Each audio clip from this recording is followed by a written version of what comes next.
ఆమె మా కొద్దీ నల్లదొరతనం అన్న కుసుమ ధర్మన్న వారసత్వాన్ని ముందుకు తీసుకెళ్తున్న ధీరవనిత. అద్భుత కవిత్వం రాస్తున్న కవితాలతిక. నవ్వుల రాణి, సాహితీ వేదికలను వెలిగిస్తున్న ద్యుమణి. వేలాది కవి సమ్మేళనాలు నిర్వహిస్తూ కవులను ప్రోత్సహిస్తున్న కార్యశీలి. ఆమె పేరు డాక్టర్ రాధా కుసుమ. ఆమె కళం నుండి రాధామాలిక, రాధా కుసుమాలు లాంటి కవితా సంకలనాలు వెలువడ్డాయి. ఆమె సినారే విశ్వంభర వచన కవితా సంకలనానికి సంపాదకత్వం వహించారు. కుసుమ ధర్మన్న కళాపీఠం స్థాపించారు. ఆ సంస్థ ద్వారా కుసుమ ధర్మన్న సాహితీ సమాలోచన, మద్యపాన నిషేధం, హరిజన శతకం, మాకొద్దీ నల్లదొరతనం లాంటి అద్భుత గ్రంథాలను వెలువరించారు. డాక్టర్ రాధా కుసుమ చేసిన రచనలకు, సాహితీ సామాజిక సేవలకు ఎన్నో అవార్డులు, రివార్డులు, ప్రతిభా పురస్కారాలు, అభినందన పత్రాలు అందుకున్నారు. తెలంగాణ ప్రభుత్వంచే ఉత్తమ ఉపాధ్యాయుని పురస్కారంతో పాటు గిడుగు రామ్మూర్తి పంతులు జాతీయ పురస్కారం, NTR award, Vivekananda award, Ambedkar award, కవి సమ్మేళన ప్రవీణ, సాహితీ రత్న ఇలా అనేక పురస్కారాలు అందుకున్న ప్రతిభామూర్తి ఆమె. అంతేకాదు, డాక్టర్ రాధా కుసుమ కుసుమ జయభేరి అనే పేరుతో ఆన్లైన్ పత్రిక నడుపుతున్నారు. ఆమె తాతగారైన కుసుమ ధర్మన్న గారి పేరు మీద కళాపీఠం ఏర్పాటు చేసి సాహిత్య సేవా రంగాల్లో విశిష్ట సేవలు చేసిన గోరేటి వెంకన్న, కళారత్న, డాక్టర్ బిక్కి కృష్ణ లాంటి వారికి కుసుమ ధర్మన్న జాతీయ సాహితీ పురస్కారాలు ప్రదానం చేశారు. ఆమె సేవలు అనంతం, అపూర్వం. ఆమె ఆదర్శ మహిళా శిరోమణి. నిస్వార్థంగా సాహితీ సేవలు చేస్తున్న కవితల ఆమని. తెలుగు వన్ ప్రేక్షకులకు నమస్తే. ఈరోజు అక్షరం కార్యక్రమానికి స్వాగతం చెబుతూ ఒక ప్రముఖ కవయిత్రి, కథారచయిత్రి, కుసుమ ధర్మన్న కళాపీఠం అధ్యక్షురాలు రాధా కుసుమ గారు మన ముందు ఉన్నారు. ఆమెతో ఈరోజు ముఖాముఖి కొనసాగిద్దాం. నమస్తే మేడం. నమస్తే సార్. మేడం గారు, మీరు కుసుమ ధర్మన్న కళాపీఠానికి అధ్యక్షులుగా ఉన్నారు. అంతేకాకుండా మీరు ఎన్నో రచనలు కూడా చేశారు. ఎన్నో కవి సమ్మేళనాలకు మీరు వ్యాఖ్యాతగా కూడా వ్యవహరిస్తూ ఉన్నారు. ఇన్ని పనులు చేస్తున్నారు. వీటన్నిటి గురించి తెలుసుకునే ముందు మీ యొక్క నేపథ్యం, అంటే మీ జీవిత నేపథ్యం, ఎక్కడ పుట్టారు, మీ తల్లిదండ్రులు ఎవరు, మీ యొక్క క్వాలిఫికేషన్, తర్వాత ఈ సాహితీ రంగంలోకి ఎలా వచ్చారు, వీటి గురించి కాస్త మీరు తెలియజేయండి. సార్, నేను అమ్మ నాన్న సూలూరుపేట, నెల్లూరు జిల్లా. అక్కడి నుంచి వాళ్ళు ఉద్యోగరీత్యా హైదరాబాద్లో సెటిల్ అయ్యారు. నేను హైదరాబాద్లోనే పుట్టి ఇక్కడే చదువుకున్నాను. మీరు హైదరాబాద్లోనే పుట్టారు? హైదరాబాద్లోనే పుట్టా. ఇక్కడే గవర్నమెంట్ స్కూల్లో చదువుకున్నాను. ఆ తర్వాత 10th క్లాస్లో ఉన్నప్పుడే మ్యారేజ్ అయిపోయింది, వివాహం అయింది. వివాహం రాజమండ్రి వాళ్ళకి ఇచ్చారు. కుసుమ ధర్మన్న గారి మనవడికి ఇచ్చారు. కుసుమ ధర్మన్న మనవడికి? అవును సార్. అలా మీరు కుసుమ ధర్మన్న గారి వంశంలోకి వెళ్ళాను. నెల్లూరు నుంచి హైదరాబాద్లో సెటిల్ అయ్యి అక్కడి నుంచి తూర్పుగోదావరి. మీ అమ్మ నాన్నలది సొంత ఊరు ఎవరు? వాళ్ళది సూలూరుపేట, నెల్లూరు జిల్లా, సూలూరుపేట. కానీ మీరు హైదరాబాద్కి వచ్చి ఇక్కడ మీ అమ్మ నాన్న రైల్వేస్ లో చేసేవాళ్ళు. మీ నాన్నగారి పేరు ఏం పేరు? మా నాన్న పేరు కె చెంచయ్య. మీ అమ్మ పేరు రూపమ్మ. ఇద్దరు అక్కడి నుంచి ఇక్కడ సెటిల్ అయ్యారు. అమ్మ చదువుకోలేదు, నాన్న రైల్వేలో జాబ్ చేసేవాళ్ళు. అక్కడ మా ఆడబిడ్డ వాళ్ళ ఆయన రైల్వేలో చేసేవాళ్ళు. అట్లా సంబంధం కుదిరింది. చదువుకుంటున్న వయసులోనే వివాహం చేసేసారు. ఓహో, అంటే మీరు 10th కాలేదు అప్పుడు. బాల్య వివాహం అంటే ఏ వయసులో చేశారు? 10th పరీక్షలు రాశాను సార్. 15 ఏళ్ళు. 15 సంవత్సరాలకే మ్యారేజ్ అయిపోయింది. మ్యారేజ్ అయిపోయాక రాజమండ్రి వెళ్ళిపోయా. అక్కడ 10 సంవత్సరాలు ఉన్నాను. మరి తర్వాత మీరు ఈ లోపల పిల్లలు పుట్టారు. ఆ పిల్లలతో పాటు నేను. మీకు ఎంతమంది మేడం సంతానం? 2 మగ పిల్లలు. 2 మగ పిల్లలు. మీ అమ్మ నాన్నలకు మీరు ఎంతమంది? వాళ్ళు ముగ్గురు. అంటే నేను, నా చెల్లెలు, నాకు చెల్లెలు, మళ్ళీ మా అన్నయ్య, ముగ్గురు. మీకు ఒక అన్న ఉన్నారు, ఒక చెల్లి? ఒక చెల్లి. చెల్లి చనిపోయింది, అన్నయ్య ఉన్నాడు. తర్వాత మీరు హయ్యర్ ఎడ్యుకేషన్ ఎప్పుడు చేశారు, ఎలా? రాజమండ్రి వెళ్ళాక అత్తగారు మున్సిపాలిటీ స్కూల్లో టీచర్ ఆవిడ. ఆడబిడ్డలందరూ చదువుకున్న వాళ్ళు. వాళ్ళని చూసి నాకు కూడా చాలా కోపం వచ్చింది. హైదరాబాద్ లో ఉండి తక్కువ చదువుకున్నని వేళకోళం చేసేవాళ్ళు, ఇవేం చదువుకోలేదు 10th అని. అయితే అప్పుడు నేను కూడా చదువుకోవాలి, అందరితో సమానంగా ఉండాలి, పట్టుదల వచ్చింది. చదువు మీద మొదటి నుంచి ఆసక్తి ఉంది. ఇక అన్ని ఇంట్లో నుంచే చదువుకున్నాను. 10th రాశాను ప్రైవేట్ గా. ఇంటర్మీడియట్ కూడా రాజమండ్రిలోనే ప్రైవేట్ రాజలక్ష్మి కాలేజ్ ఉంది, అక్కడికి వెళ్ళి రాశాను. తర్వాత బిఏ చేశాను ఎక్స్టర్నల్, ఆహా. తర్వాత ఎంఏ చేశా, ఓహో. ఆ తర్వాత బిఎడ్ బా. చదివా. ఎంఏ ఏం చేసే సబ్జెక్ట్? ఎంఏ సోషాలజీ చేశాను సార్. ఓహో. అయితే డిగ్రీలో తెలుగు ఉంది, తెలుగు. ఆప్షనల్ తెలుగు. ఆహా. అందువల్ల తెలుగు టీచర్గా తర్వాత ఉద్యోగం వచ్చింది. అదే అదే. మళ్ళీ హైదరాబాద్ రావడం జరిగింది రాజమండ్రి ఓహో. నుంచి. ఎందుకంటే మ్యారేజ్ అప్పుడు ఈయనకి మీకు ఉద్యోగం ఉద్యోగం లేదు. ఎక్కడొచ్చింది? అసలు మా వారికి ఉద్యోగం లేదు అప్పుడు పెళ్ళప్పుడు, ఓహో. ఏదో చిన్న జాబు. ఆ. అయితే చాలా కష్టాలు పడ్డాను అప్పుడు. ఆహా. ఆ తర్వాత ఆయన రైల్వేస్ పాస్ అయ్యి రైల్వే జాబ్ వచ్చింది ఇక్కడే ఓహో. ఓహో. హైదరాబాద్. సికింద్రాబాద్లో రైలు నిలయంలో వచ్చింది. ఉమ్. ఆయన వచ్చిన తర్వాత నేను ఇక్కడ లోకల్ కాబట్టి ఆ. బిఎడ్ చదివాను ఓహో, అది కదా, ప్లస్ పాయింట్ అయింది. అది ప్లస్ పాయింట్ అయింది. ఇక్కడ జాబ్ వచ్చింది. మీరు ఇక్కడ తెలుగు పండితురాలుగా చేరారు. తెలుగు ఆప్షనల్ ఉంది కాబట్టి నాకు ఎస్ఏ, నేను ఎల్ఎఫ్ఎల్ హెచ్ఎం వచ్చినా కానీ తీసుకోలే, ఓన్లీ ఎస్ఏ తెలుగు తీసుకున్నా. తెలుగు అంటే ఇష్టం కాబట్టి ఉమ్. తెలుగు ఎస్ఏగా సెటిల్ అయ్యాను. ఆ విధంగా తెలుగు పండితురాలు అయిపోయారు. జీజీహెచ్ఎస్ కింగ్స్వేలో ఇక్కడ సికింద్రాబాద్లో అక్కడే చేశా. ఇంకా చాలా స్కూల్లో ప్రైమరీ టీచర్గా, సెకండ్ గ్రేడ్ టీచర్గా చేశాను. ఆ తర్వాత ఎస్ఏగా లాస్ట్లో అక్కడ ఇదయ్యాను. అంటే గవర్నమెంట్ జాబ్ చేశారు. గవర్నమెంట్ జాబ్ చాలా పట్టుదలగా సంపాదించుకున్నా, కష్టపడి good. ఇంట్లో కూర్చొని పట్టుదలగా చదివింది కూడా పట్టుదలగా చదివారు. చదివాను. జాబ్ తెచ్చుకోవడానికి చాలా కష్టపడ్డా. పిల్లల్ని బడికి పంపించేసి ఇంట్లో కూర్చొని పుస్తకాలు తీసుకొని బాగా చదివి అన్నిటికీ. సో పట్టుదల పట్టుదల ఎక్కువ. వదలరాదు అని చిన్నప్పటి పట్టుదల, నుంచి ఆ పట్టుదలే ఎక్కువ. మిమ్మల్ని ఈ స్థితికి తీసుకొని నిజమే. వచ్చింది. అవును సార్, ఓకే మేడం, ఇది ఒక రంగము. అవును అంటే మీ జీవితంలో ఆ విధంగా కష్టపడి పైకి వచ్చారు. అవును మరో పార్శ్వం ఉంది కదా, అవును. రాధాకృష్ణ గారు అంటే అనేక పార్శ్వాలు ఉన్నాయి. రెండవ పార్శ్వం ఏంటంటే సాహితీ రంగం. మీరు మంచి కవయిత్రిగా మంచి పేరు తెచ్చుకున్నారు, మంచి కథలు కూడా రాస్తారు. అవును. మరి ఈ కవిత్వం వైపు ఎప్పుడు వచ్చారు? నేను స్కూల్లో చేసేటప్పుడు అప్పుడప్పుడు ఈ పిల్లలకి నాటికలు అవన్నీ సాంస్కృతిక కార్యక్రమాలు కానీ ఏది జరిగినా నేనే ముందుండేదాన్ని. ఓహో. అది అక్కడ నుంచి అలవాటైంది బాగా రాయడం అట్లాంటివి. పాఠశాలలో పిల్లలకు నేర్పించే పాఠశాలలో సమయం. పిల్లలకి గేయాలు నేర్పడం, కథలు చెప్పడం, ఆహా. పాటలు పాడించడం ఇవన్నీ ఉండేవి. అక్కడి వృత్తిలో నుంచి- భాగంగా వృత్తిలో భాగంగా అంటే అంతవరకే కో ఉంది. కరికులర్ యాక్టివిటీస్ కూడా బాగా చేశారు. Co-curricular. అవి బాగా ఎక్కువ చేసేదాన్ని. పాఠాలు చెప్తుంటారు చాలా మంది అవును, టీచర్స్. పాఠాలు నేను చెప్తే పాటలతోటే చెప్పేదాన్ని అది తెలుగు. అంటే జాయ్ఫుల్ లర్నింగ్. నాకు చాలా ఇష్టం పాఠాలనే పాటలుగా చెప్పేవాడు, చెప్పేదాన్ని. దాన్ని జాయ్ఫుల్ లర్నింగ్ అండి. అంటే క్లాస్ మీరు సిలబస్ ని కరికులర్ యాక్టివిటీస్ ని కరికులర్ యాక్టివిటీస్ అవును. రెండింటిని ఏకం చేసి ఏకం చేసా. తెలుగు అంటేనే నాకు ఇష్టం, అందులో పాటలు పాడుకుంటూ చెప్పడం ఇంకా ఇష్టం, ఇంకా ఇష్టం. కథలు చెప్పడం ఇష్టం పిల్లలకి. అందుకే పిల్లలందరూ కూడా ఇష్టపడేవాళ్ళు. తెలుగు టీచర్ అంటే చాలా తెలుగు టీచర్ ఇష్టపడేవాళ్ళు. అంటే ఎవరికైనా ఇష్టం.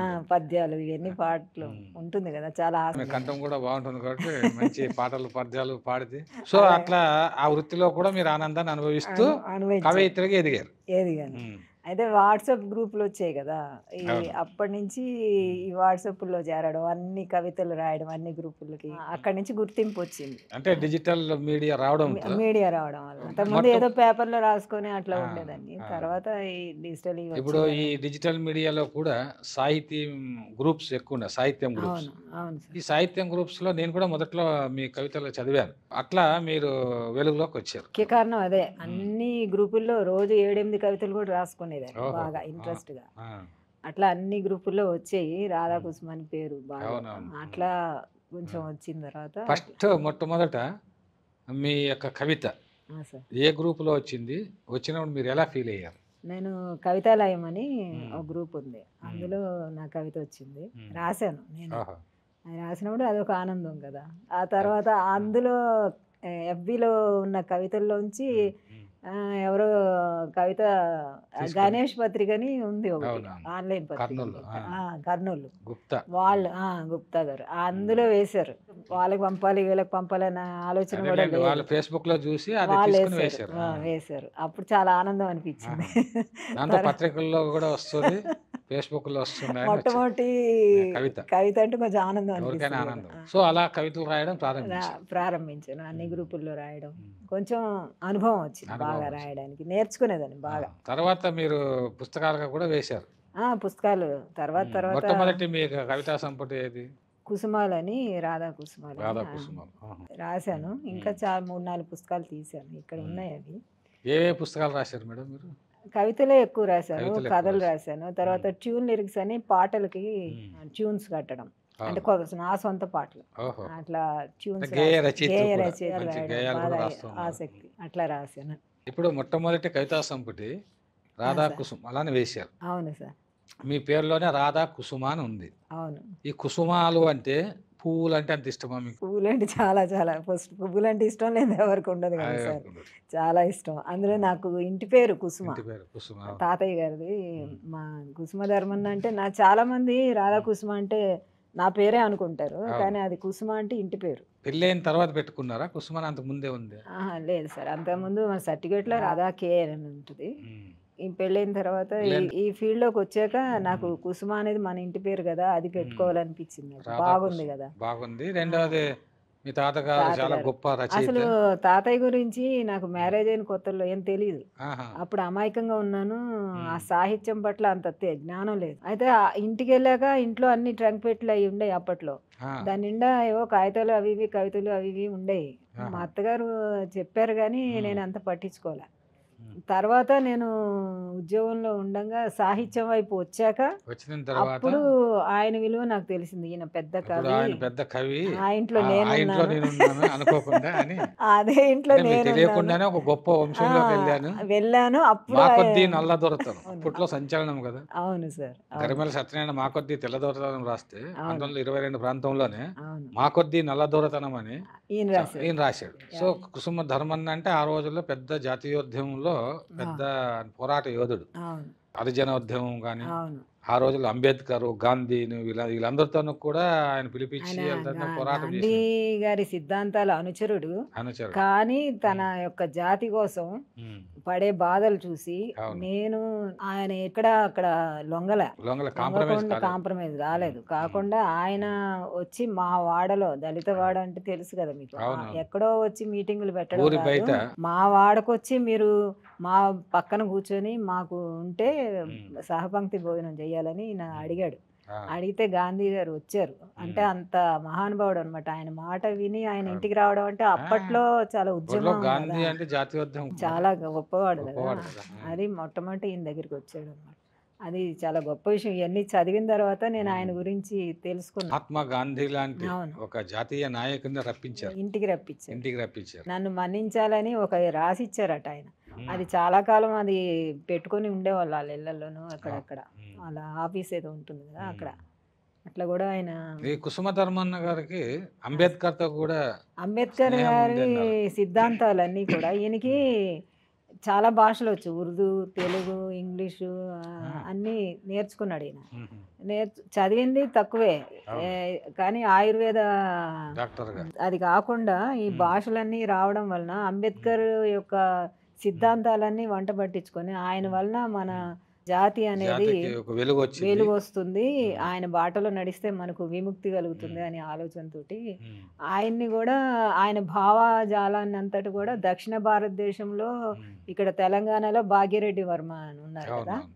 ఆయన ఈయన ఇంకా చాలా మంది కలిసి మంతనాలు చేసి మాట్లాడుకొని ఉమ్. ఆయన్ని సౌత్ వైపు అంతా తీసుకొచ్చింది కూడా ఈయనే. ఓహో. మొట్టమొదటి దళిత కవి కవి కుసుమ కుసుమ ధర్మన్న. ఎక్కడ అడిగినా ఆయన పేరు అలా చిరస్థాయిగా ఉండిపోయింది అది. అవును. మరి అటువంటి ఇంట్లో నేను ఉన్నానంటే నాకు చాలా గర్వకారణం కదా సార్. గర్వకారణం. అట్లా ఇంకా మీకు కుసుమ ధర్మన్న గారు ఆ సార్. రాసినటువంటి పుస్తకాలను ఎప్పుడు చదివారు? పుస్తకాలు తర్వాత ప్రింట్ అయిన తర్వాత ప్రజాశక్తి వాళ్ళు ఏదో పెట్టారు ఉమ్. రాజమండ్రిలో, 16, 17 అనుకుంటా. ఓకే. అప్పుడు అక్కడ లభించాయి. ఆ తర్వాత నేను మళ్ళీ ప్రజాశక్తి వాళ్ళకి ఫోన్ చేసి అక్కడి నుంచి రప్పించుకున్నాను. అంతేగాని మా ఇంట్లో వెళ్ళే వాళ్ళు రీప్రింట్ చేశారు అవును. దాన్ని. ఇక్కడ ఉన్నాయి సార్ ఆ బుక్స్ అన్ని. ఏ పుస్తకాలు మీకు ఇష్టం ఆయన రాసింది? హరిజన శతకం అనేది చాలా పద్యాలతోటి ఉంటుంది. ఉమ్. ఇంకా అన్ని పుస్తకాలు కూడా ఇక్కడ ఉన్నాయి, చూపించండి ఇక్కడ ఒకసారి. ఉన్నాయి సార్. ఉమ్. ఇది మద్యపాన మద్యపాన నిషేధం. నిషేధం. ఉమ్. మద్యపానం మీద ఆయన చాలా పోరాటం చేశాడు. ఓహో. ఎందుకంటే దళితులు ఎక్కడ అంటే వెనుకబడిపోతారు, చదువు ఎలాగో ఉండదు. అవును. దానితోడు వీళ్ళు ఉన్న ఆ పేదరికంలో ఈ కష్టపడి పనిచేసే డబ్బు కూడా ఉమ్. ఈ తాగేసి తందనాలు ఆడతారు. అవును. దాంతో వాళ్ళకి ఎక్కడ బురదలో ఉన్నారో తెలియదు, ఎక్కడ ఉన్నారో తెలియదు, అవును. శుభ్రం శుచి ఉండదు. అవును. దాంతోటి మనం ఒక పైకి వెళ్ళాలి, అందరితో సమానంగా ఉండాలంటే మద్యపానం అనేది ఉండకూడదని అది పోరాటం చేశాడు. పోరాటం. అప్పట్లో ఆ రోజుల్లోనే మద్యపాన మద్యపాన నిషేధం. నిషేధాన్ని పాటించాడు. ఉమ్. అందరికీ చెప్పాడు, తెలియజేశాడు ఆయన అంటే పద్యాల ద్వారా, దానివల్ల పాటల ద్వారా. దుష్ప్రభావాలు ఏముంటాయి? అవును సార్, ఉమ్. ఎన్ని ఉంటాయని తెలియజేశాడు, ప్రజలందరికీ తెలియజేశాడు, చైతన్యవంతం చేసి. చైతన్యవంతుడు చేశాడు అందరికి అందరినీ. అదొకటి. ఇది చూడండి, హరిజన శతకం, హరిజనుల గురించి శతకం రాశారు. హరిజనులు ఎన్ని బాధలు పడుతున్నారు, అది మా కొద్దీ నల్లదొరతనం అనే దాంట్లో కూడా అవును. హరిజనులు పడే బాధలు, మీరు తెల్లవాళ్ళు ఉంటేనే ఎన్ని బాధలు పడుతున్నాం కానీ రేపు నల్లవాళ్ళు వచ్చినా మమ్మల్ని బాధలు తప్పవు, ఆ బాధలు లేకుండా చేయాలి, మమ్మల్ని మీతో పాటు కలుపుకొని సమాజంలో ఒక మాకు కూడా సాంస్కృతికంగా అభివృద్ధి చేయాలి, సమానత్వం కావాలి అనేది ఆయన ఉద్దేశం. అంతేగాని ఆయన సమానత్వమే కాదు, సాంస్కృతికంగా, సాంస్కృతిక, సాంఘిక, ఆర్థిక అన్ని రంగాల్లో మాకు సమానత్వం ఉండాలి అని ఆయన అప్పట్లోనే జరగబోయేది ముందే ఊహించాడు. మా కొద్దీ నల్లదొరతనం అన్నాడు, అప్పట్లోనే అన్నాడు. స్వాతంత్రం రాకముందే రావడానికి ముందే ఆయన ముందే ఊహించాడు, వీళ్ళు వచ్చినా మమ్మల్ని ఏం ఉద్ధరిస్తారు, మేము ఎక్కడో అక్కడే ఉంటాం, అది లేకుండా చేయాలంటే ఏమేం చెయ్యాలని ఆయన అట్లా సంబంధించిన భావాలన్నీ కూడా హరిజన శతకంలో, మా కొద్ది నల్లదొరతంలో ఆ ఒక్క పాట చాలు ఆయన రాసింది. ఆ వాడవాడలా ఆయనకి లయాత్మకంగా పాడడం బాగా వచ్చాట.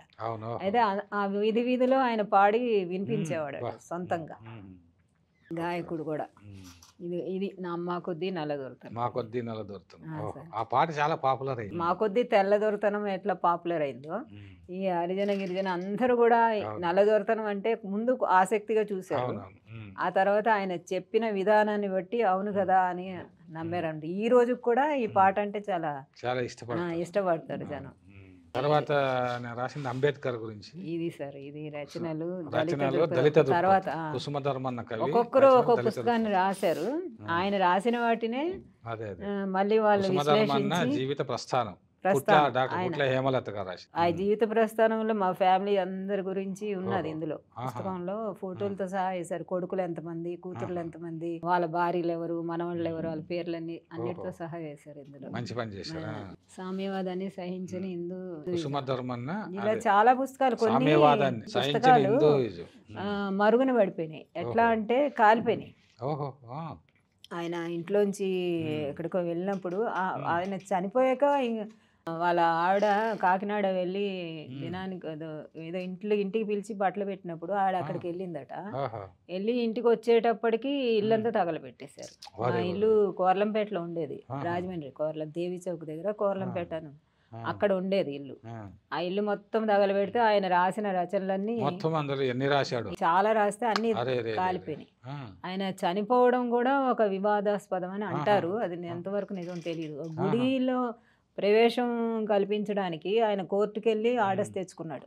దేవాలయాల్లో దళితుల ప్రవేశం గురించి కోర్టు నుంచి ఆర్డర్ తీసుకొస్తే అప్పుడు ప్రవేశం జరిగింది. ఇంకా తర్వాత చాలా చేశాడు ఆయన. బ్యాంక్ ఒకటి హరిజనుల కోసం బ్యాంక్ స్థాపించాడు. స్థాపించింది కుసుమధర్మన్న. మద్యపాన నిషేధకుడు, ప్రజల్లో చైతన్యం కలిగించాడు, దేవాలయాల్లో ప్రవేశం కల్పించాడు. ఇవన్నీ మరి ఆయన చేసిన కార్యక్రమాలు చాలా ఉన్నాయి. తర్వాత ఆయన అక్కడ ఇక్కడ ఈ విషయం చాలా మంది తెలియదు మేడం. అతని యొక్క మరణం కూడా వెనక ఏదో రహస్యం అంటే శత్రువర్గం ఏమైనా కుట్ర పన్ని చేయించుండొచ్చు అనేటువంటి అది నిజమేంతో తెలియదు. కానీ కొంత ఏంటంటే హరిజనులకు వాళ్ళంతా కొంత పైకి వస్తున్నారు, వాళ్ళ విప్లవం కలుగుతుంది, ఆలోచన ధోరణి మారుతుంది, సమాజంలో వీళ్ళు కూడా మనలాగా అయిపోతారేమో అని కొంతమంది, అందరు కాకపోవచ్చు, కొంతమంది ఆయన మీద అప్పట్లో అలా ఉండేది కదా భావజాలం. ఇప్పుడు మరి దేవాలయాల్లో ప్రవేశం లేదు, మరి దేవాలయాల్లో ప్రవేశం అంటే అప్పట్లో అంటరానితనం అనేది ఉండేది కదా సార్, అదొక పాపం కింద భావించేవాళ్ళు కదా. మరి అలాంటప్పుడు ఈయన ప్రవేశిస్తే ఇట్లాంటి వాళ్ళని నిర్మూలించాలని కొంతమందిలో కలిగి ఉండొచ్చు, ఏదో ప్రసాదంలోనే ఏదో పెట్టారు అని ఒక టాక్. అది నిజమో అబద్ధం దానికి చారిత్రకంగా ఆధారాలు ఉన్నాయో లేవో నాకు తెలియదు, కానీ అంటారు అట్లా. ఆయన మీరు ఆ ఇంటికి కోడలుగా వెళ్ళిన తర్వాత మీ అత్తగారు మరి ఆయన కుసుమ ధర్మన్న గారి గురించి ఏం చెప్పేవాడు? మా అత్తగారు చాలా గొప్పగా చెప్పేది తాతగారి గురించి. మా అత్తగారు టీచర్. ఓహో! మా మావయ్య పిఎన్టీలో చేసేవారు. ఓహో! అయితే వాళ్ళు అప్పుడు ఉన్నప్పుడే వాళ్ళ ఇంట్లో మా ఉమ్, ధర్మన్న గారి ఇంట్లో చాలా కుటుంబం అంటే వాళ్ళ అన్నదమ్ముల పిల్లలు అట్లా అందరు కుటుంబం అంతా ఒకటిగా ఉండేది కదా. అవును. అన్నదమ్ముల పిల్లలు, అక్క ఉమ్, చెల్లి పిల్లలు అందరూ ఒక్కరిని ఆయన చూసుకునేవాడట. అవును. నిజానికి అసలు అమలాపురం అని అంటారు. ఆహా! అక్కడి నుంచి వీళ్ళు రాజమండ్రి వచ్చి సెటిల్ అయిపోయారు. ఉమ్, రాజమండ్రిలో అందరినీ పెట్టుకొని ఈయన పెంచేవాడట. ఆయన ఓహో! దగ్గరే వీళ్ళు ఆయన జయబేరి పత్రిక ఒకటి అవును. స్థాపించాడు ఆ రోజుల్లోనే. ఉమ్. మొట్టమొదటగా హరిజనుడు అయ్యుండి ఒక జయబేరి పత్రిక మొట్టమొదటి స్థాపించడం. పత్రిక అది. జయబేరి పత్రిక. జయబేరి అక్కడ ఉమ్, ఉమ్, రాజమండ్రిలో పెట్టారు. అక్కడ ఉమ్, బోయి భీమన్న గారు కూడా ఉమ్. ఆయన దగ్గర సంపాదకుడు.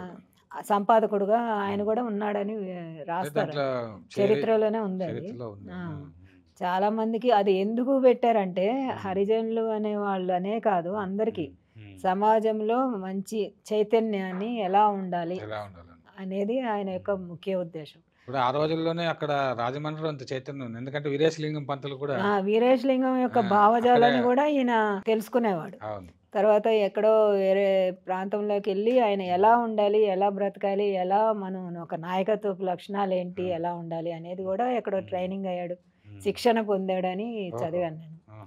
అట్లా నిరంతరం ఆ, సో ప్రజల జయబేరి కోసమే పత్రిక ద్వారా బాగా ఆ, దళితులంతా చైతన్యవంతం. ప్రజలందరినీ ఉమ్, చైతన్యవంతులు చేశారు. ఆ ఉమ్. రోజుల్లో ఆ, అంత పోరాట పటిమ పోరాటం చేయడం ఉన్నటువంటి తక్కువ. చాలా తక్కువ కదా సార్ ఒక కుసుమ ఎస్ఐల్లో. ధర్మన్న స్ఫూర్తి తర్వాత తరం వాళ్ళకి. అవును, ఉమ్. అంత స్ఫూర్తివంతుడు అనమాట అయితే ఇక్కడ ఒక విషయం మేడం నాకు అనిపిస్తుంటుంది. సార్. ఇప్పుడు తర్వాత కాలం అప్పుడులో బోయి భీమన్నకు కానీ లేదా అంతకుముందు గుర్రం జాషువాకు కానీ వీరికి వచ్చినంత పేరు అవును, ఈయన రచయితగా పోరాట యోధునిగా ఉన్నప్పటికీ ఈయనకి రాలేదు.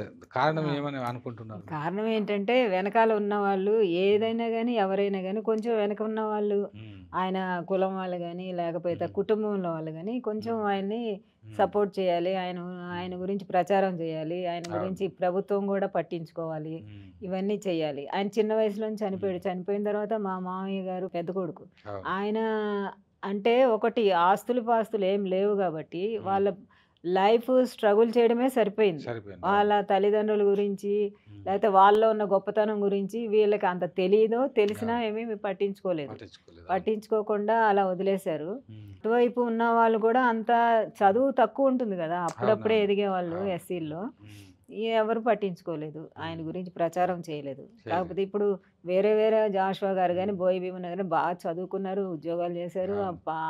అసెంబ్లీలో కూడా వెళ్ళారు. అవునవును. ఇవన్నీ మనకు తెలిసినాయి కదా. ఉమ్, కానీ ఈయన అలా అంత దాకా పోలేదు. ఉమ్. ముందే చిన్న వాస్తవంగా వయసులోనే అంటే అంత పోరాటం అయితే చేశారు. కానీ చేశారు. ఉమ్, చేసింది ఇప్పటి వరకు కూడా ఉమ్, ఆయన గురించి తలిచే వాళ్ళే లేరు. అవును. ఎక్కడో ఇప్పుడు పుస్తకాల్లో 6వ తరగతిలోనో అవునవును. డిగ్రీల్లోనో ఉమ్, ఉందని వింటున్నాము, అంతే అంతే. పాఠాలు ఉన్నాయి. అవును. ఏదో ఒక పాఠం 2 పాఠాలు అంటే అక్కడితో నేను అయిపోదు అనడం కదా. ఏంటంటే ఆ రోజు గాంధీ లాంటి నాయకులు, అవును, అంబేద్కర్ లాంటి నాయకులు అప్పటికే అసలు అంబేద్కర్ భావజాలాన్ని ఆ, తీసుకొచ్చిందే ఈయన. ఈయన కానీ తర్వాత కాలంలో ఈయన గురించి ఎవరు స్మరించేవాళ్ళు లేరు. స్మరించలేదు. ఆయన గురించి కనీసం ఒక విగ్రహం కూడా ఉమ్, ఇప్పుడు పెట్టింది లేదు. ఎక్కడో ఒకసారి కోర్లంపేటలో ఎవరో ఆ ఏరియాలో ఉన్న వాళ్ళు ఆ. చిన్న విగ్రహం ఏదో ఉమ్. అంటే బడిలోనో ఇప్పుడు ఎక్కడో పెట్టారు. రాజమండ్రిలో ఆయన ఆయన విగ్రహం విగ్రహం ఏం లేదు విగ్రహం సార్, లేదు. లేదు ఇప్పటి వాళ్ళ వరకు లేదు, ఊర్లో కూడా లేదు. ఎక్కడా లేదు. అంత అన్యాయం. ఉమ్, అట్లీస్ట్ ఒక్క చిన్న విగ్రహం కూడా లేదు. ఉమ్, దాని గురించి ఉమ్. హరిజనులని చాలా పోరాటాలు చేస్తున్నట్టు అందరూ ఫోజులు కొడతారే అవును. కానీ అవును. దాని గురించి ఇప్పటి వరకు ఎవరు పోరాటం చేసిన వాళ్ళు చేశారు. లేరు. ఆయన ఎవరు ఊసే ఎత్తడం లేదు. ఆయన ఊసే లేదు. దీన్ని బట్టి దళితుల్లో గొప్ప వాళ్ళు ఉన్నా కూడా అంటే విస్మృత కవులు, రచయితలు, పోరాట యోధులు వాళ్ళలో అవును, కూడా ఉన్నారు.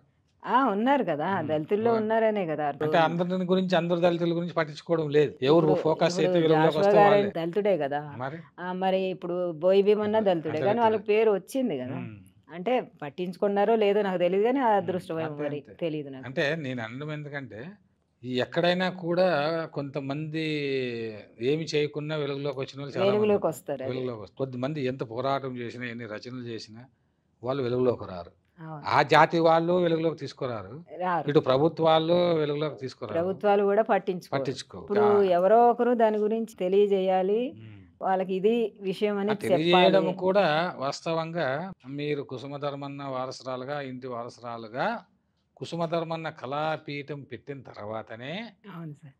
ఆయన గురించి చాలా అంటే ఆయన పేరిట అవార్డులు ఇస్తున్నారు. ఆయన పేరిట అవును. పుస్తకాలు కూడా ప్రచురణ చేస్తున్నారు. అవును సార్. అనేక సభలు ఏర్పాటు చేస్తున్నారు. మీరు కూడా అనేకమైన సభల్లో పాల్గొంటూ ఉన్నారు. అవును. దాంతో కుసుమ ధర్మన్న వాళ్ళ యొక్క వారసురాలుగా మీకు పేరు రావడమే కాదు, ఆయన కూడా వెలుగులోకి వస్తుంది. నా ఉద్దేశ్యం గూడా నాకు హ్మ్. పేరు వచ్చేదా పెద్ద ఆలోచన లేదు నాకు. హ్మ్. నాకు కావాల్సిందేంటంటే, మా తాత హ్మ్. పేరు మళ్ళీ హ్మ్. అందరూ ఒక్కసారి గుర్తు తెచ్చుకోవాలి. ఆయన గుర్తు తెచ్చుకోవాలి. చేసిందేంటి? అంటే ఈ తరానికి తెలియాలి. ఈ తరానికి రాబోయే ముందు తరానికి రాబోయే తెలియాలి తరాలకి కదా! తెలవాలి. ఆయన హ్మ్. ఎంత హ్మ్. అందరిని ప్రేరేపణ చేశాడు. అవును. అట్లాంటి వ్యక్తి ఎవరికుంటాడు సార్? ఉండడు. ఎవరుకుంటారు? అట్లాంటి ఇంట్లో నేనెళ్ళానంటే నా అదృష్టమే గదా! అందులో మీరు తెలుగు సాహిత్యంలో తెలుగు అది పండితులుగా నాకు ఉన్నారు కొంచెం కాబట్టి అనుభవం ఉంది గాబట్టి, హ్మ్. అట్లాంటి ఆయన్ని వెలుగులోకి తేవాలని నేను కళాపీఠం పెట్టిందే అవును. ఆయన పేరు మీద పెట్టాను. అవును. సంగీత, సాహిత్య సేవా హ్మ్. కార్యక్రమాలన్నీ ఆయన పేరు మీద చేస్తున్నాను. దాని ముఖ్య చేస్తున్నారు. కారణం ఏంటంటే ఈ కళాపీఠం అంటే ఆ! కుసుమ ధర్మన్న కళాపీఠం అవును. ఇది ఎప్పుడు పెట్టారు మేడం మీరు? 4 సంవత్సరాలయింది సార్ 4 పెట్టి. సంవత్సరాలు. అయితే అక్కడ కలిమిశ్రీ గారికి హ్మ్. కుసుమధర్మన్ అవార్డ్ ఇచ్చాను ఫస్ట్ మొట్టమొదట. అవార్డు. First award. హ్మ్. తర్వాత యువ కవులకి ఇచ్చాను. ఆ ఓహో! తర్వాత తరపట్ల సత్యనారాయణ గారని హ్మ్. నన్నయ్య యూనివర్సిటీ ఓహ్! అందులో అధ్యాపకులు హ్మ్. వారికిచ్చాను. హ్మ్. ఆ తర్వాత మీకే కృష్ణమిక్కి గారికి, హ్మ్. తర్వాత గోరేటి వెంకన్న గారికి అవును. ఇవ్వడం జరిగింది ఆ! ఇప్పటి వరకు. సో, అట్లా అటువంటి ప్రతి సంవత్సరం నేను ఇవ్వాలనుకుంటున్నాను. అటు హ్మ్. తెలంగాణలో, హ్మ్. ఇటు ఆంధ్రాలో. ఇప్పుడు ఆ! 2 రాష్ట్రాలయ్యాయి గాబట్టి, అవునవును. తెలుగు వాళ్ళమే గాబట్టి, హ్మ్. 2 రాష్ట్రాల్లో వాళ్ళకి కూడా హ్మ్. ఇవ్వాలనేది నా ఉద్దేశ్యం. సో, అందుకే ఇందులో ప్రతి సంవత్సరం మొత్తానికి ఇద్దరిద్దరికి అదే ఇద్దామని అనుకుంటున్నాను. గోరటి వెంకన్న గారికి నాకు ఇచ్చారు. మేము కూడా గర్వపడుతున్నాం. అంత గొప్ప వ్యక్తి యొక్క అవార్డ్ తీసుకున్నందుకు. అంటే ఆయన గొప్ప వ్యక్తి గదా సార్! ఆయన అదే అదే పేరు కదా! మీద అందులో ఇవ్వాలనేది. అదొకటి మేము దళిత బహుజనుల కోసం దానికోసం కొన్ని వేల మందిని వెలుగులోకి తెచ్చాను నేను కూడా. అవును నేను సార్. గర్వంగా అవును. చెప్తాను ఎక్కడైనా కూడా. అవునవును. మేము ఎన్నుకోవడం గూడా ఆ! ఎవరైతే దళితుల కోసం పాటుపడుతున్నారో హ్మ్. వాళ్ళకే అనేదే ఇవ్వడం అవును. జరిగింది. మీరు అంతే. అంతే గోరటి తర్వాత వెంకన్న అంటే ఆయన గోరేట ఒక వెంకన్న ఉద్యమం గారంటే తీసుకొని ఆయన వచ్చాడు. ఒక లెజెండ్. పుట్టుకే దళితులు. అవును. దానికి తోడు ఆయన గురించి మనం ఇంకా ఎంత ఎంత తక్కువ ఆయన ఎ చెప్పలేము. అంత చెప్పలేము. గొప్ప వ్యక్తి ఆయన. ఎంత చెప్పినా తక్కువే. తక్కువే. హ్మ్. అటువంటి వ్యక్తికిస్తే బావుంటుందనేది ఉద్దేశ్యం అన్నమాట. మంచి సెలక్షన్స్ మేడం. చాలా సరే. సంతోషము. ఆ! అయితే మీరు కుసుమ ధర్మన్న కళాపీఠాన్ని ఏర్పాటు చేసి అవార్డులు ఇవ్వడమే కాకుండా ఆయన రచనలను కూడా వెలుగులోకి తీసుకొని వస్తున్నారు. అవును సార్. ఈ కుసుమ ధర్మన్న కళాపీఠం నుంచి ఇప్పుడు చాలా పుస్తకాలు వచ్చాయి. అవును సార్.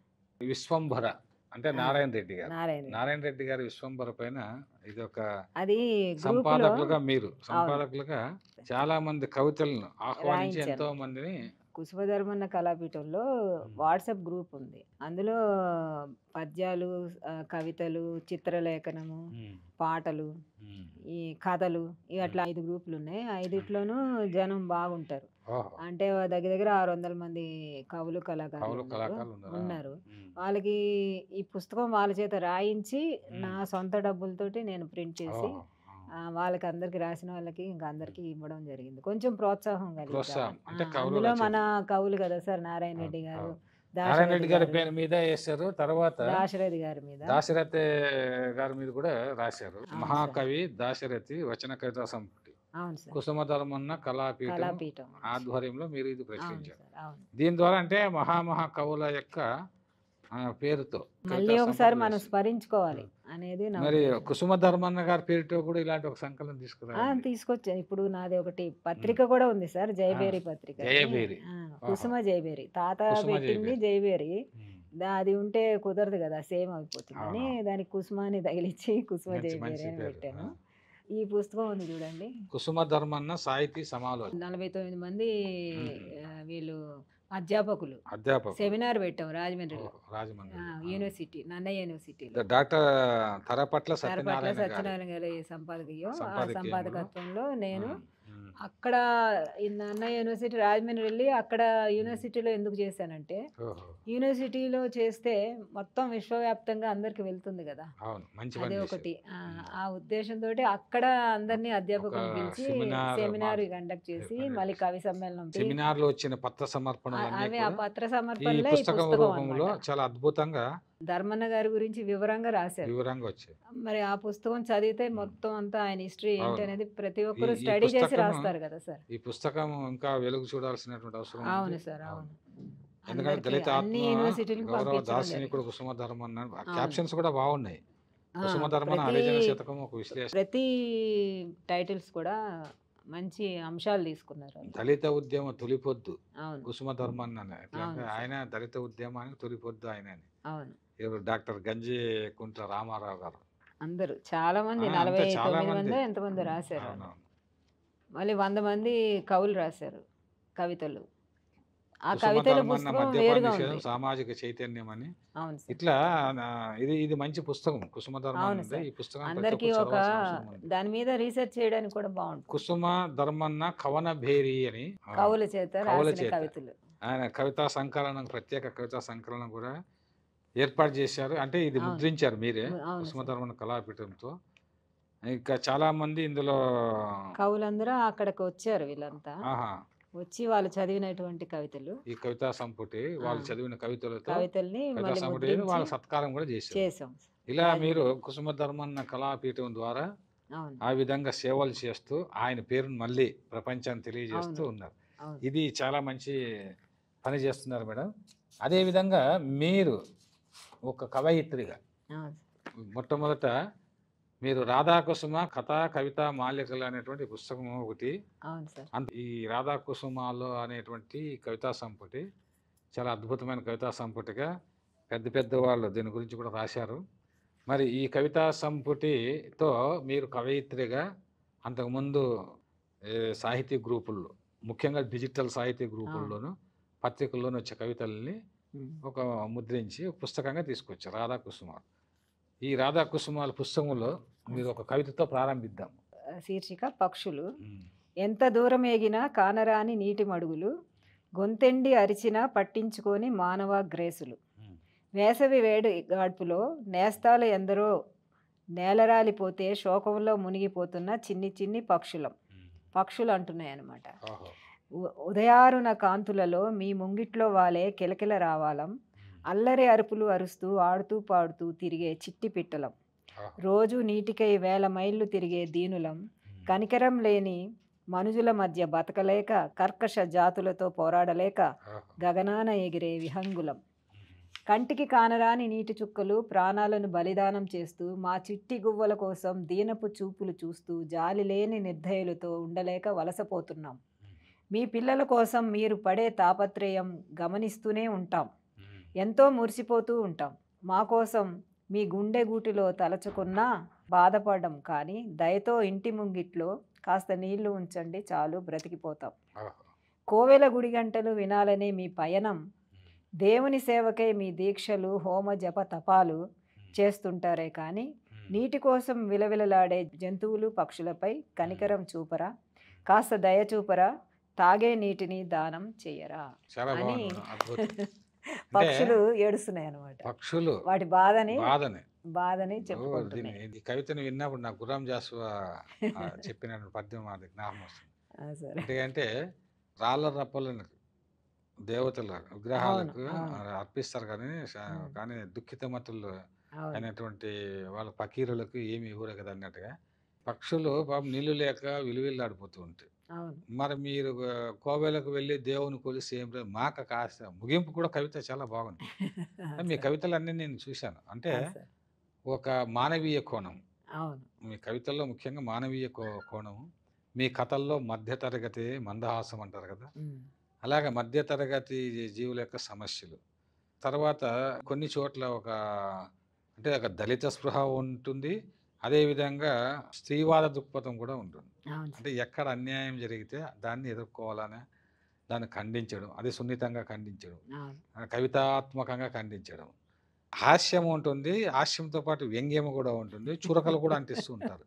ఇవన్నీ ఈ కాలంలో ఎలా ఉండాలి, ఎలా చేయాలి అనేటువంటి ఒక మోటివేషనల్ యాస్పెక్ట్స్ అనేవి మీ కవిత్వంలో ఉంటుంది. మంచి కవిత. పేరైతే కుసుమాలు అని కూడా పెట్టారు టైటిల్. సుమసుకుమారమైన భావాలు ఆ కవితల్లో ఉన్నాయి. అంటే పక్షులు ఇది కొత్త కోణం అన్నమాట. మనుషులు ఇట్లా ఉంటే మరి పక్షులకు మన పిల్లలు నోరులేని జీవాలు కదా సార్, వాటికి ఏం తెలియదు కదా, మరి ఎక్కడెక్కడో పోతుంటాయి, వలసపోతుంటే ఆ నీటి కోసమే పోతాయి. నీటి కోసం పోతాయి. మనం ఎంత కూడా ఒక గిన్నెలో కొన్ని నీళ్లు పెడితే అవి బతికిపోతాయని ఎవరు ఆలోచించరు. చిన్న విషయాలే కావచ్చు, చిన్న విషయాలే కానీ ఒకప్పుడు పల్లెల్లో చక్కెర వేస్తే ఎంతో చీమలు బతికిచ్చేవాళ్ళు. భూతదయ అనేది లేకపోయింది. ప్రకృతిలో చిన్న జీవరాశులకు భూతిదయ లేనప్పుడు అంటే వీటి వల్ల ఏంటంటే చిన్న పిల్లల్లో కూడా ఒక దయాత్మక హృదయాన్ని, ఒక దయ అంటే ఒక కాన్సెప్ట్ డెవలప్ చేశారు అప్పట్లో. అవును. ఇప్పుడు నేను ఒకసారి అంటే గోరెటెంకన్ గారు అన్నారు, ఉమ్, అన్న ఎంత గొప్ప ఏమిటంటే కోడిని చూసి ఆడుకోవాలని ఉంటుంది. అవును. నేను ఒక కవితలో రాసి అవును. పిల్లలకు కోడి చూసి ఆడుకోవాలని ఉంటుంది చిన్న పిల్లలు, కానీ దాన్ని కోసి బలవంతంగా వానికి వద్దు వద్దన్నా కూడా వాడిని తినిపించి ఒలగాట్ టేస్ట్ని సమాజం డెవలప్ చేస్తుంది ఏం రాసి అంటే హింసాత్మకమైనటువంటి ఒక యాటిట్యూడ్ని డెవలప్ చేస్తుంది. అట్లాగే మీరు ఒక సెన్సిటివ్ అంటే ఒక మంచి కాన్సెప్ట్తో చాలా కవితలు రాశారు. అవును. ఇంకా వేరే ఇంకొక కవిత చదవండి. అమ్మ మీద రాశాను సార్ ఇది. ఆ, కష్టాల కొలిమిలో కాలుతున్న ఉమ్, పైకి వెన్నెల చల్లదనాన్ని అందిస్తూ ఉమ్, కరుణ కురిపిస్తూ బాధల్లో సంతోష తరంగాలలో ముంచేసే అమ్మనే కదా నా ఆదర్శం. బా. సంతోష సంబరంలో కంటి నిండా ఆనంద బాష్పాలు కురిపిస్తూ నిరుత్సాహంలో ఉత్సాహ ఊపిరిలు ఊది నిలబెట్టే ధైర్య వచనాలను అందించే కన్నతల్లేగా నా దైవం. అన్యాయాల తాకిడిలో ఆలంబనగా ఒంటరి పోరాటంలో తోడుగా వెన్నంటి ఉంటూ నీడై మంచి చెడులను తెలియజేస్తూ అండగా ఉండే మాతృమూర్తి నాకు ఆదర్శం, దిశా నిర్దేశం. చాలా బాగుంది మేడం. అమ్మ. అంటే ఒక అన్యాయాల పోరాట సమయంలో కూడా ఆత్మస్థైర్యాన్ని అందించేది అమ్మ. అవును సార్. అంటే అమ్మ మీద చాలా మంది రాశారు, కానీ మీరు ఇంకో పత్రంతో రాశారు. ఇంకో కవిత చదువుతా సార్. సార్. బిగించాలి పిడికిలి, ఓకే. ఎటు చూసినా అన్నార్తుల ఆక్రందనలు, దుర్నీతుల దౌర్భాగ్యాలు, ఉమ్, కుటిల నీతి రాజ్యంలో అలమటిస్తున్నా, ఉమ్, కన్నీటి వానలో తడుస్తున్నా, నోరు మెదపక కనులెత్తి చూడక మిన్నకుండే మనుజులు ఇకనైనా మారాలి. ఉమ్, బోసినవ్వుల పసిపాపైనా బామ్మైనా వదలని కామాంధులపై, ఉమ్, పడతులకు గాలం వేసి పట్టి విదేశాలకు అమ్మే నరరూప రాక్షసులపై, ఉమ్. ఆడవారికి ఆడవారే శత్రువులై అగ్నికి ఆహుతి చేసి తల్లిదండ్రులకు శోకం మిగిల్చే రాతి గుండెలను తరిమి తరిమి కొట్టాలి. చాలా బాగుంది మేడం. ఎందుకంటే ఇప్పుడు సమాజంలో జరుగుతున్న ఇంకా దురన్యాయం. ఉంది అది కవిత కొంచెం. నిర్మల గంగా ప్రవాహాన్ని కాలుష్య కాసారంగా మార్చే కంటకాలకి హితం మరిచి డబ్బే ధ్యేయంగా బ్రతికే నీచ నైజులని వెలివేయాలి. మతమౌఢ్యంలో నెత్తుటి మడుగులు పారించే మతి గతి తప్పిన మూర్ఖులపై, ప్రజారాజ్యంలో స్వార్థపూరిత అలజడులను సృష్టించి దహనకాండలకు ఆజ్యం పోసేవారిని ప్రశ్నించాలి తమ కళాలతో, ఎలుగెత్తి తమ గలాలతో నేడైనా బిగియని పిడికిలిని బిగిస్తూ. చాలా చాలా అంటే సమకాలీన ఇప్పుడు సమాజంలో సమాజంలో జరిగే ఉన్నటువంటి దురన్యాలను ఎదిరించాలని ఒక మంచి సందేశాత్మకమైన కవిత రాశారు. అవును సార్. రాయడమే కాకుండా మీరు కవి సమ్మేళనాలు చాలా నిర్వహిస్తూ ఉంటారు. అవును సార్. రాధాకుసుమ గారు అంటేనే కవి సమ్మేళనం ఎక్కడ జరిగినా రెండు రాష్ట్రాల్లో ముఖ్యంగా హైదరాబాద్ లాంటి పట్టణాల్లో కవి సమ్మేళనాన్ని కవులను ప్రోత్సహించడము, కవి సమ్మేళన నిర్వహణలో సమర్థురాలు అనే పేరుంది మీకు. అంటే ఎంతో శ్రమ కోర్చి ఈ కవి సమ్మేళనం నిర్వహించాలి అని ఎందుకు అనిపించింది మీకు? నిర్వహించడం వల్ల మీకు కలిగే ఆనందం ఏమిటి? అది కవి సమ్మేళనాలు ఎవరో ఒకసారి చేస్తే బాగా మాట్లాడుతున్నానని అప్పచెప్పారు. అది మొదలైంది. అప్పటి నుంచి ఇంకా బాగా చెప్తున్నానని, బాగా చేస్తున్నానని ఇంకా అక్కడి నుంచి నాకు ఇవ్వడం మొదలుపెట్టారు చేయమని. అయితే ఆ కవి సమ్మేళనం చేయడం అంటే నాకు ఎంతో ఉత్సాహంగా ఉంటుంది. వాళ్ళు ఎందుకంటే అది నిర్వహించడం అనేది చాలా కష్టం, కానీ నేను చాలా సులభంగా తీసుకుంటాను, ఆనందం అనుభవిస్తా. వాళ్ళు వినూత్నమైన కవితలు లేకపోతే సరిగ్గా లేని కవితలు అయినా కూడా వాళ్ళని అభినందిస్తూ ప్రోత్సహిస్తాను. చాలా మంది అంటారు మంచి కవితలు లేకపోయినా మీరు నవ్వుతూ వాళ్ళు బాగుందని అంటారు. ఎందుకంటే మనం ప్రోత్సహించడం. ఇప్పుడు కవిత బాగుందా లేదని ఒక్కొక్కసారి సరిగ్గా రాయని లేని వారు కూడా ఒక్కోసారి పెద్ద కవులుగా మారిపోతారు, నెమ్మదిగా తెలుసుకుంటారు. అంతేగాని మొట్టమొదటే మనం నిరుత్సాహపరిస్తే ఒక చిన్న మాట ప్రోత్సహిస్తే వాళ్ళు ఎంతో ఎత్తుకెదుగుతారు. అలాంటిది అందుకని నేను ఎవరు ఎట్లాంటి కవిత చదివినా ప్రోత్సహిస్తాను. తర్వాత వాళ్ళు చదివే కవితల్లో కొంచెం హాస్యం జోడిస్తాం, విశ్లేషణ కూడా చేస్తాం మధ్యలో. అది నాకు చాలా ఇష్టం, చాలా ప్రీతిగా అనిపిస్తుంది. మళ్ళీ వాళ్ళు కూడా ఎందుకు వస్తారంటే నా మాటలు చురకలు వాళ్ళకి చాలా ఆనందపడతారు. అది బాధ పెట్టను, అభినందిస్తూ మంచిని చెబుతాను అనగానే వాళ్ళు కొంచెం నవ్వుతూ చెప్తారు. పెళ్లిలో నవ్వుతూ చెప్తా. సీరియస్ గా చెప్తే అవును. అర్థం అది అది ప్లస్ పాయింట్. అందుకని ఇప్పటి వరకు నేను 800 మొన్న ఈ మధ్య ఒక నెల టోటల్ గా మీరు సార్ ఎన్ని కవి సమ్మేళనాలు నిర్వహించి ఉంటారు? ఇప్పుడు 800 దాటిపోయినాయి సార్. మొన్న అబ్బో. ఈ మధ్య ఒక నెలలోనే ఉమ్. పోయిన నెలలోనే 6 చేశా. ఓహో. 806 అయినాయి. ఉమ్. ఇప్పుడు రేపు ఈ నెలలో ఇంకా 2, 3 ఉన్నాయి. ఇంకా రెగ్యులర్ గా ఇక ఉంటారులేండి అది మీరు. వస్తే ఇంతకుముందు నెంబర్స్ కరెక్ట్‌గా ఏసుకోలేదు గానీ, ఆ. ఇప్పుడు మొదలు పెట్టా ఏసుకోవడం అనేది కరెక్ట్‌గా. అంటే ఇట్లా మీరు సార్. కవి సమ్మేళనాలు రెగ్యులర్ గా సార్. ఎక్కడున్నా ఎంత దూరంలో ఉన్న వెళ్ళి నిర్వహించడం వల్ల అవును. మీకు కుటుంబ పరంగా శ్రమ అనిపించదా? కుటుంబ పరంగా అంటే ఏం లేదు. అక్కడి నుంచి చాలా దూరంలో ఉంటాను నేను కుషాయిగూడ. హైదరాబాద్‌కి ఔట్‌స్కర్ట్స్‌లో ఉంటాను. అవును. అక్కడి నుంచి ఇక్కడ రావాలంటే చాలా అవుతది. చాలా కష్టం. ఖర్చు.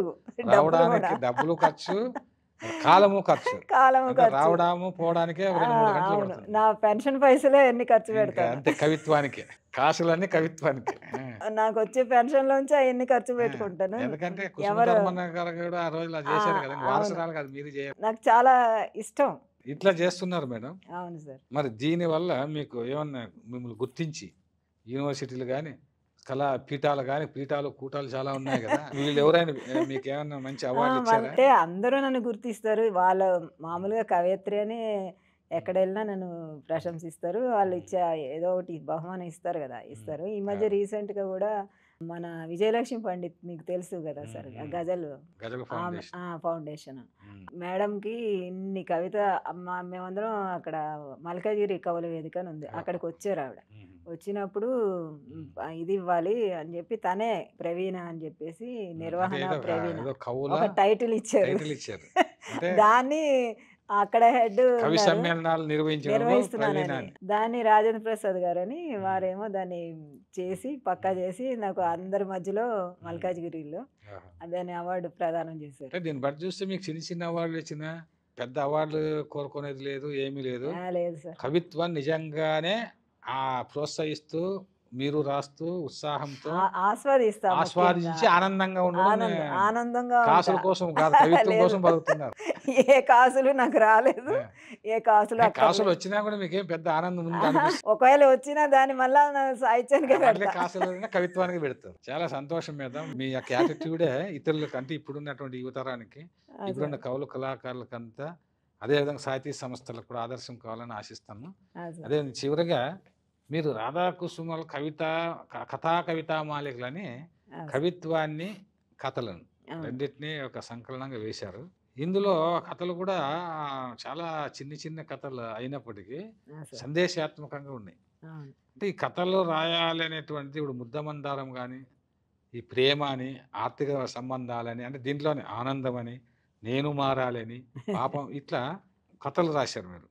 విలువలు బడి అంటే దీన్ని బట్టి ఏంటంటే మీరు ఒక తెలుగు పండితురాలకు పనిచేశారు కాబట్టి అందరూ విలువలతో ఉండాలి సమాజంలో, అందరూ బాగుండాలి. అమ్మ నా కోడల ఎంత పని చేసామంటే హాస్యం కూడా. అంటే ఇట్లా ప్రేమ అంటే ఏమిటి, ఆర్థిక సంబంధాలు మానవుల మధ్య ఎలా ఉండాలి, ఇలాంటి కథలు రాసి ఈ కథా నేపథ్యంలో మీరు ఎలాంటి కథలు రాయాలని అనుకుంటూ ఉన్నారు, ఎలాంటివి రాస్తూ ఉన్నారు? కథలు ఎప్పుడు నాకు ఈ ఊహాజనితమైనవి ఇట్లాంటివి రాయలేను. నాకు ఎందుకు అది అంటే కల్పనా సాహిత్యం ఇష్టం ఉండదు. ఏవో కథలు ఉంటాయి కదా సార్, అట్లా ఇష్టం అనిపిస్తుంది. ఏది మన ముందు జరుగుతుంది, వాస్తవం ఏం జరుగుతుంది అనేది వాస్తవాన్ని అందులో పెడుతుంటా. నాకు కొంచెం రచనలో అవి కొంచెం విడమర్చి చెప్తాను, అంతేగాని అలా ఇష్టం ఉండదు. ఎందుకనో నాకు అర్థం కాదు. ఆ కల్పన ఏదో రాజకుమారుడు వచ్చాడు మనం ఎత్తుపోయాడని కొన్ని కథలు ఉంటాయి కదా, అవి అస్సలు ఇష్టం ఉండదు. మా ఇంట్లో పని మనిషి ఉంది, ఆమె పడే బాధలు వింటుంటాను. అది నిజంగా ఉన్నది ఉన్నట్టే రాస్తా. ఇంకా మన ముందు జరుగుతున్నాయి అవన్నీ ఏది కనబడినా అది వాస్తవం. విన్నవి చూసినవి ఎక్కువ చూసినవి కన్నవి ఉన్నట్టుగా రాయగలుగుతా. రాయడం ఇష్టం, వేరే నాకు ఇష్టం ఉండదు, రాయబుద్ధి కాదు. అందుకనే తక్కువ కవిత్వంతో పాటు కథలు రాస్తున్నారు. అవును సార్. ఈ నవల లాంటిది ఇట్లా రాయాలని ఆలోచన ఇప్పుడు తాత మీద నవల కాదు కానీ పెద్ద పుస్తకం రాయాలని మొదలు పెట్టా. తాతయ్య మీద ప్రజాశక్తి వాళ్ళు అన్నారు, మీరు ఎవరెవరో రాస్తున్నారు, మీరు మనోరాలు అయ్యుంటే మీరు ఎందుకు రాయకూడదు అంటే, నిజమే కదా నేను ఎందుకు రాయకూడదని నేను గ్రహించినవి, నేను చదివినవి, నేను విన్నవి మా అత్తగారు చెప్పినవి ఇవన్నీ క్రోడీకరించి వెరీ గుడ్. ఒక పెద్ద పుస్తకం వేయాలని మొదలు పెట్టాను. అలా రాయడం వల్ల ఇంకా చాలా విషయాలు తెలుస్తాయి అవును సార్. కుసుమ ధర్మన్న గురించి. అవును. చాలా మంచి ఆలోచన. అవును సార్. తర్వాత మేడం ఇంకొక పార్శ్వం ఉంది మీలో. సార్. మీరు చక్కగా పాటలు రాస్తారు, అంటే అవును. గేయ రచయిత్రు కూడా. అవును. తర్వాత మంచిగా పాడతారు, వాటికి మంచి ట్యూన్స్ కూడా చేస్తారు, వాటిని యూట్యూబుల్లో ఆ పాటలు అవును. అన్నిటిని పెడుతుంటా. ప్రచారం చేస్తూ ఉంటారు. అవును. మరి ఈ గేయం అంటే గేయ రచన సార్. మా కొద్ది నెలదొరతనం అని కుసుమ ధర్మన్న గారు అనే అద్భుతమైన గేయాలు రాశారు. అవును. అట్లా వారసత్వం మీరు కూడా అలా రాయాలనిపించిందా? మొదటి నుంచి పాటలు రాయడం ఇష్టం, పాడడం ఇష్టం కాబట్టి అట్లా రాస్తున్నా. ఇది మీరు రాసినది అనేటువంటి గేయాల్లో పాటలో ఏదో ఒక పాట. ఈ వెన్నెలలోన నీ కన్నులలోన నా కోరిక తొంగి చూసి పిలువసాగినే, అలుకమాని పలుకవే నా బంగారు వీణ. ఈ వెన్నెలలోన నీ కన్నులలోన నీ అధరాన మధువులను తేటినిగాన, నీ ఎదలోన చివురించిన పాటనుగాన, నీ తలపుల విరిబాటల తొలి అడుగులలోన సడి ఏదో విని సరసానికి రానని నానా. ఈ చలువరాతి జాబిలి మనకో వెలకాగా, ఈ చుక్కల కనురెప్పల మనము ఎలలుగా, ఆ కల్పకతరు ఛాయల బిగి కౌగిలిలోన కలలెన్నో కని కలకాలము ఉందమె జాన. ఈ వెన్నెలలోన నీ కన్నులలోన నా కోరిక తొంగి చూసి పిలువసాగినే, అలుకమాని పలుకవే నా బంగారు వీణ. వెరీ గుడ్ మేడం, చాలా బాగుంది. అంటే మీరు చిన్నపిల్లలు పాఠాలు చెప్పారు కాబట్టి ఆ పాఠాలు ఎలా చెప్పాలో అట్లాగనే పాట కూడా అంటే వాయిస్ బాగుంది, మీకు చాలా బాగా పాడారు. అవును చాలా సార్. సంతోషం మేడం. అనేక విషయాలు సార్. మా స్టూడియోకి వచ్చి మీరు ఎంతో శ్రమతో, ముఖ్యంగా అయితే ఏంటంటే ఒకటి సార్, ఇప్పుడు నేను ప్రభుత్వానికి మీ ఇంటర్వ్యూ ద్వారా విన్నవించుకునేది ఏంటంటే, మా తాత ప్రభుత్వ లాంఛనాలతో ఒక మంచి ఆయన గుర్తించి కొంచెం ప్రభుత్వం నుంచి తగినటువంటి అదే గుర్తింపు అంటే ఆయన ఆయన విగ్రహ గౌరవించాలని నేను గౌరవించాలి. కోరుకుంటున్నాను. ఆయన ఒక ఏదైనా విగ్రహం రాజమండ్రి ప్రాంతంలో ఒక విగ్రహం విగ్రహం పెట్టి ఏర్పాటు చేసి ఆయనకి ఏర్పాటు చేసి ప్రభుత్వానికి ఆయన కూడా సాహిత్యాన్ని కూడా వెలుగులోకి తీసుకురావాలి. వెలుగులోకి తీసుకురావాలి. ఆయన పేరెంట్ మీద మంచి అవార్డులు ఇవ్వచ్చు అవును సార్, ప్రభుత్వం. అవార్డులు ఇవ్వాలి. ఆయన ఎప్పటికీ అందరి ఎందుకంటే ఆయన మనసులో దళితుల తొలిపొద్దు అన్నారు కాబట్టి దళితుల కోసం మొట్టమొదట ఆయన కృషి చేసిన వ్యక్తి. చేసిన వ్యక్తి. ఆయన్ని గౌరవిస్తే మాలాంటి దళితుల్ని గౌరవించినట్టే అంతే, లెక్క కదా, దళిత జాతినే గౌరవించినట్టు. ఆయనకి ఆ మాత్రం ఆ విధంగా ప్రభుత్వం ప్రభుత్వం ద్వారా అంటే రావాల్సి- ఇక్కడ తెలంగాణ ఆంధ్ర అని కాదు, తెలుగు అవునా. వాళ్ళు ఎవరైనా సరే, ఎక్కడైనా సరే. ఆంధ్ర అయినా తెలంగాణ అయినా దళితులందరూ ఒకటే అంతే, కదా. దళితులందరూ ఒకటే. మరి ఆ అవును. దళితులకి, వెనకబడిన దళితులకి అట్లాంటి వాళ్ళకి కొంచెం పేరు తెస్తే, ఆ రోజుల్లో ఆయన ఎంతో సేవలు చేశారు, ఆయన గుర్తిస్తే పోరాటాలు చేశారు కాబట్టి మమ్మల్ని అందరినీ గౌరవించినట్టు, దళిత జాతినే గౌరవించినట్టు అవుతుంది. దళిత జాతిని గౌరవించినట్టు. ఆ ఆయన విధంగా దళిత కవిత్వం కూడా అప్పట్లో రాశారు కదా సార్. అవును, అద్భుతమైన దళిత కవిత్వం తెలుసు కదా మీకు. అవన్నీ చేసిన వ్యక్తిని మర్చిపోతే తప్పకుండా ఎట్లా? మేడం, మీరు మీరు మీరు అన్నది సమంజసంగా ఉంది, సార్. ఔచితీవంతంగా ఉంది మీ కోరిక కూడా. సార్. ఆ ప్రభుత్వాలు కూడా గుర్తించాలని చెప్పేసి సాహిత్య సంస్థలను ప్రభుత్వం గుర్తిస్తుంది. కుసుమ ధర్మన్న గారికి న్యాయం జరగాలని చెప్పేసి కోరుకుంటూ మీరు ఇలాగే ఇంకా కొనసాగిస్తూ ఆయన కుసుమ ధర్మన్న కళాపీఠం ద్వారా అనేక సేవలు చేస్తూ సార్. మీరు కూడా ఇంకా గొప్ప గొప్ప పొజిషన్లకు వెళ్ళాలని చెప్పి కోరుకుంటూ సార్. మీరు ఎంతో శ్రమతో వచ్చి మా స్టూడియోలో అనేక అభిప్రాయాలు వెల్లడి చేసినందుకు, ముఖ్యంగా కుసుమ ధర్మన్న గారి గురించి చాలా ఎవరికి తెలియని విషయాలు, చాలా విషయాలు మాకు తెలియజేసినందుకు మీకు ధన్యవాదాలు, కృతజ్ఞతలు. నమస్తే సార్. అయితే మాకు ఇటువంటి అవకాశాన్ని మీ ద్వారా ఇంటర్వ్యూ జరిపించారు. మన ఛానల్ వారికి, ఏవన్ ఛానల్ వారికి నా యొక్క నమస్సులు తెలియజేస్తున్నాను సార్. ధన్యవాదాలు మేడం. ఇదండి ఈ వారం అక్షరం. వచ్చే వారం మరొక కవితతో కలిసి ముఖాముఖి కొనసాగిద్దాం. అంతవరకు సెలవు.